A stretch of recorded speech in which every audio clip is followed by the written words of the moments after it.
Hey guys, welcome back to another episode of Real Life with Ty. This week is episode 21, and we are talking about forgiveness.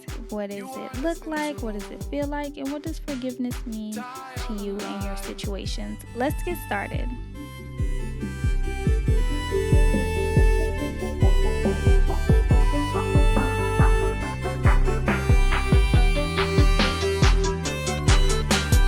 You've got Ty on the line on your podcast. So what's on her mind? And for you now, you are listening to Ty on the line. This week, I want to shed spotlight on not giving up because you never know who is watching. So this week, it was last week, my bad, y'all. I went to the laundromat and I ran into a high school friend of mine, Heavenly, to be specific. And she was talking to me and she's just, telling me how proud she is of me of doing the podcast and how she felt like when she seen it that it was so me and how she remembered a monologue that I did back in high school. Now this really surprised me because I did do a lot of monologues in high school. I did drama, I was in student council, I love doing plays and acting and also writing poetry. I still do that to this day. I just don't share it as much because I guess I hear other poets and I'm just like, yo, they are definitely on a different level than I am. So I get afraid and I never really share my poetry. But I did write a Dear Future Husband kind of short clip and I did share that and I got a lot of positive feedback. So I'm thinking about incorporating that into future podcast shows, but we never know. We'll see. but just her really talking to me and encouraging me and to remind me that, she sees all of these wonderful things in me and to just keep moving forward and the podcast will get to where it needs to get to and things like that. It just goes to show that you really never know who is watching. You really never know who is paying attention to the things that you do or what you're putting out there, what type of motivation that you're giving to them silently. I do get a lot of messages from other people telling me that, my podcast is awesome or them relating to me on different topics and things like that. And I kid you not, like every time I'm so humbled and so thankful by those experiences. It just surprises me. I don't know why, but it's just like it's so nice to know that other people can relate or other people are listening. And I do always thank you guys so much for reaching out to me, letting me know your feedback and how you feel.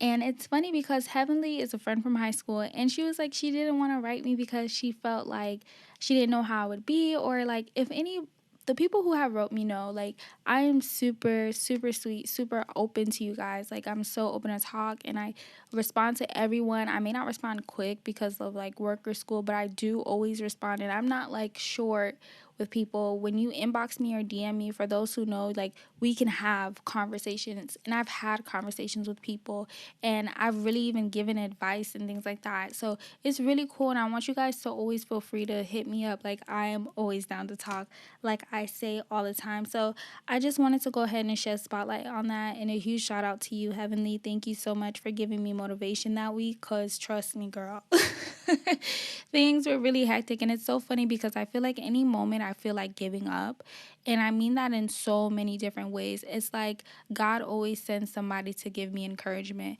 I may not get encouragement for weeks or months at a time, but that moment when I really feel like I'm at my breaking point and I need to stop, God always sends me someone to tell me to keep going. And I'm so thankful for that and thankful for that experience. So I just want to remind you guys, like, no matter what you're doing out there, whatever project you're starting on or whatever thing that you're working on and you don't know, if it's going good or if it's going bad or if it's even going to work out or be anything. I just want you to know that you never know who is watching and you never know who you are motivating through your little ones and twos or your day to day. So keep it up, keep moving, keep going. Like, you're going to get there. It takes patience, it takes time, it takes discipline, but you have to know that you are going to get there. And I am saying that to you guys, not only for you, but also for me to remind myself of this. And I just wanted to shed spotlight on that. So in the words of great Nipsey, it's a marathon and we do have to just keep going. Sorry guys if I sound a little bit under the weather. I am kind of going through a cold, not really going through a cold. It's really weird. It is also midterms week, so things are just really hectic. Darling, me my teacup. So for this week's tea, I went ahead and I looked into some organic teas. I wanted to just try something different aside from yogi because I was kind of getting bored with them. So I found this organic tea called Organic Burdock Root Tea. And burdock is a root that is well known as a medical herb. It's also a herbal tea. It smells like milk and is really thick. So when brewing it, it was really sweet and smooth. But these are like loose herbs, so you brew it differently than sitting it in your cup from the regular tea bags. And I didn't really use any honey for this because, like I said, it was pretty sweet itself. It made me feel really relaxed. It didn't say anything as far as any medical benefits, but it was just one of those teas that are good for relaxing. So that was a good tea. Definitely adding on my drink again list, and I'm gonna start looking into more organic teas and things that have a natural sweetness as opposed to me adding honey to it because I'm trying to reduce my sugar intake. So, like I said it before, this week I wanted to talk about forgiveness. And when I mean forgiveness, I mean it on every single level that there is forgiveness in friendships, forgiveness in relationships, forgiveness with family members, and past situations. I've stated this before, I believe, in past episodes, but I was adopted within my family when I was 2. So, my mother sent me to America. I was raised by my aunt and my uncle, and I didn't meet my mom until I was 12. At the time, I did really resent my mom for a lot of things because I felt like, how can you send your first child, at the age of 23 to a whole nother world and not be afraid, And if it, and my mom's reasoning was for me to have better life and a better opportunity. But for me, it was like, if that was solely your purpose, why did you not send my younger sister? And for a long time, it played a lot into different relationships in my life. I felt like I had an abandonment issue. I felt like I was afraid to be alone. I felt like I wasn't good enough, or at any moment that somebody would leave me or ship me off, because that's really how I felt. So I had to forgive my mom because I started to, in every relationship, cheat. I started to feel like I always needed a backup plan just in case that person woke up one morning and didn't feel like they wanted to be with me or wanted me anymore. And I've kind of had conversations with my mom about it, and the way that she explains it to me, it was for me to have a better opportunity and things that I necessarily probably wouldn't have access to growing up in Haiti. And that's no shade on anybody who grew up in Haiti and came to America at a later age, but that's just how my mom felt at that time. And I had to understand that she was 23. At that time, we're still young, we're still figuring things out. I was her first kid, and for her, my dad was explaining to her that it was the best decision that she could make. One of the biggest things with forgiveness was that I had to forgive people who never necessarily apologized to me. And I think that was the hardest part, because we go through so many experiences in life and we feel like, how could this person do this to me? Or why would this person make me feel this way? Oh, I thought this person loved me. I thought this person cared about me. Especially when you're dealing with a breakup. You really sit there and you start to think about everything that this person once said, and you look at who they are today and the relationship that you're having today, and you can't believe that those two people are the same. But one thing that I had to understand was that when someone hurts you, it's not always about you. It's because sometimes they are battling their own demons and their own situations within themselves. And unfortunately, they haven't learned how to fully deal with that. So they have to hurt you because they're hurt themselves. Hurt people hurt people. We all know this. So I really had to dig deep and to step back and to think about why I am the way that I am. Why was I so angry all the time? Why did I feel like I needed to always have somebody on the side or cheat? Or why did I feel like I wasn't good enough? And it was because there were so many past situations and past things that happened to me that I never really gave myself the chance to forgive those people for. I felt like forgiveness was somebody coming to me and saying I'm sorry, and not just I'm sorry, but to give me a full blown apology. I apologize because of the way that I made you feel, or I apologize because I said this, that, and the third. And one of the biggest things, like I said, you have to understand that sometimes you have to forgive people who never say sorry. You have to forgive them, not for them, but for you. Now I don't hold grudges. I mean, I'm going to be honest with you. If somebody does something to me that rubs me the wrong way, I may never mess with you on that level again, because I'm not going to allow myself or put myself in a situation where you have the opportunity to do the same thing that you did to me twice. But I will forgive you, and I will let it go, because me holding on to it only hurts me. It only hurts relationships in my future. It only hurts relationships in my present. It's me punishing the people that don't deserve it because they aren't the ones that hurt me. So we have to learn to be able to forgive, even when an apology wasn't presented. We have to be able to forgive people for the things that they done to us when they were hurt, or when they were broken, or when they weren't capable of loving. People don't understand that love is an action. It's something that you do every day, at every moment. And it doesn't end because you're upset. It doesn't end because you're not in the mood today, or you had a bad day at work. Love is something that you have to get up and try to do every day. And sometimes people don't know how to do that. Or sometimes we could just be too young. There's so many things that we have yet to experience, and a lot of people get caught up in that, and unfortunately they hurt us. My first relationship as anybody's was at home within my family. Unfortunately, family are the ones that typically hurt us the most.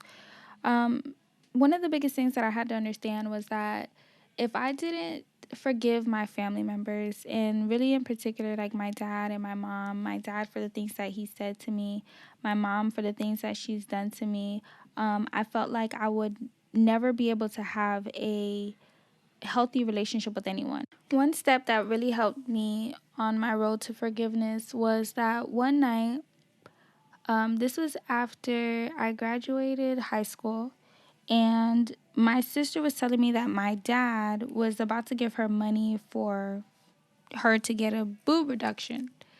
And this really ticked me off. Like, it just made me snap, because it was like I've been begging my dad for weeks for his income tax papers to file for FAFSA to go to school. And he's just been beating around the bush, like not getting me the stuff. And it really pissed me off, because it was like, you have preached education to us our whole lives.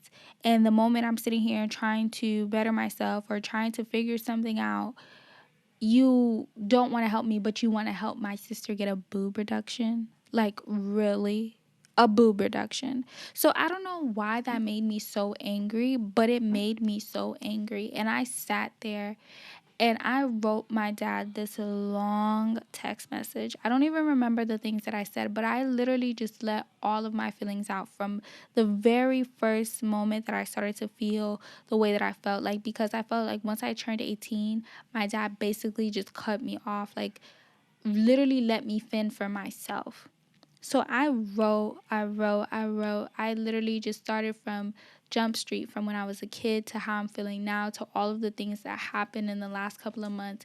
And I told him, regardless of anything, I will always appreciate him and love him for him taking me in. But this is something that I needed to get off of my chest, and this is something that I had to let go. And I'm telling you guys, the moment I sent it, I didn't even care if he responded, if he didn't respond, if he never spoke to me again. As long as I know that I expressed to him how I felt and he read that text message, that it was done. I let it go. Like, I felt so alive. Like, I felt like a weight was lifted off my shoulders. And I think a big part of the steps to forgiveness is also being able to recognize the way that you feel. I feel like a lot of times people are like, oh, this doesn't make me feel any type of way. Like, I don't care. Especially nowadays, everybody doesn't want to have feelings and feel no type of way. But then again, you're allowing that stuff to eat you up inside. Why? If I feel some type of way, I have to speak my truth. And I think it's so important to communicate and to talk to people and let people know when they hurt you or when they make you feel some type of way. And if that person does not respect that or does not give you that energy back, so be it. But at least you were able to get it out and you were able to have that conversation or talk or, express your feelings. That's one of the steps to forgiveness. Like, you have to be able to recognize, like, hey, this hurt me. This made me feel this way. When you did this, I felt this way. And I would appreciate if you didn't do it again. Have that conversation with people. And sometimes a lot of things get misconstrued because of non-communication. So many things could be going so wrong because you weren't able to communicate or you didn't express how you felt, and you're expecting that person to be a mind reader. Unfortunately, no one's a mind reader. No one knows what you're thinking, and I think that you have to be able to express yourself. So please communicate. When someone does something wrong to you, speak up and let it be known. Step two would definitely be accept what happened. A lot of times, a lot of situations throughout my life, and I feel like a lot of people too, when something happens, that they're just like, I can't believe this happened. I can't believe this person did this to me. I can't believe this. I can't believe it. I can't, girl, believe it. I'm sorry.